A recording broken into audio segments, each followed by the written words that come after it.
Porn has moved from the sex store to smartphones, tablets and computers. But is this really a problem? Dr. Michael Flood, an expert on porn and its effects on Australian youth, believes that porn is distorting views on sex.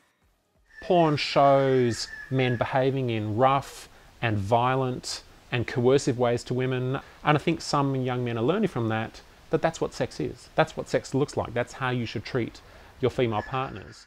He explains that porn has become more violent and aggressive over time. Over the last decade or so, the proportion of scenes in pornography that show slapping or choking or aggressive fellatio or kind of verbally abusive language have gone up, so that now aggression is routine in commercial mainstream pornography. So maybe sex education at school should include information about the reality of pornography and sex, rather than focusing on the equation of a man plus a woman equals a baby. We still have a society where sexuality education among children and young people is pretty poor. It's still birds and the bees, how babies are made and so on. And young people in schools don't get much sense at all of how sexuality is about lust, about love, about desire, about pleasure and so on. You know, the messages we give to young people about sex are still about safety, about fear, about pregnancy and contraception and so on, and we don't really do much else. And it's not surprising in that context that some young people turn to porn as a source of information about how to have sex or what's good about sex. Tim Wallace is the head of PDHPE at Shaw School in North Sydney and sees a need for more education on porn in the classroom.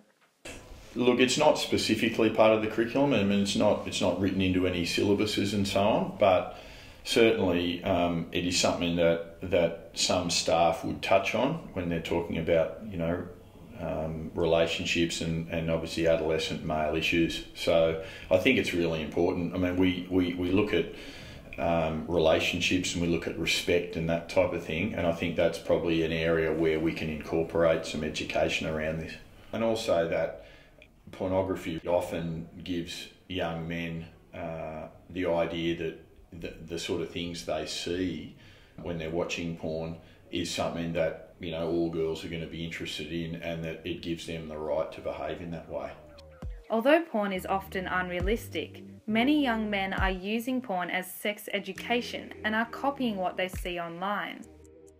It encourages especially teenage boys or like young men to like target or like want to do those things just to check it off, or just like brag about it to their friends just because it's been in porn and stuff. And I don't think that's the right message that it should be sending at all. Watching too much porn may also lead to an inability to be turned on by normal men and women, which can cause problems getting it up when it really counts. There's a lot more erectile dysfunction. People are basically having trouble getting an erection with a person because porn provides such a high intensity sense of stimulation that the brain almost, you know, from a neuroplasticity point of view, the brain actually gets wired to expect that level of stimulation in order to produce an erection. And so when someone then actually gets together with a human being who's just ordinary, who's not all glossy and doesn't fit, you know, that kind of classic model look, then there's not enough stimulation for that person, and they can often struggle. And that leads to all sorts of issues of, you know, around shame, insecurities, etc.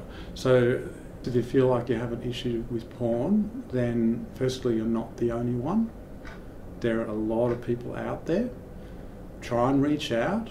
You'll be surprised how many of your friends probably are in a similar situation. Reach out to find someone you can talk to. Porn is something that's here to stay. If we want to curb the increased aggression and violence it promotes, or the unrealistic expectations it generates, then we need to stop pretending it's not happening and start talking. Ali Selby for Between the Sheets.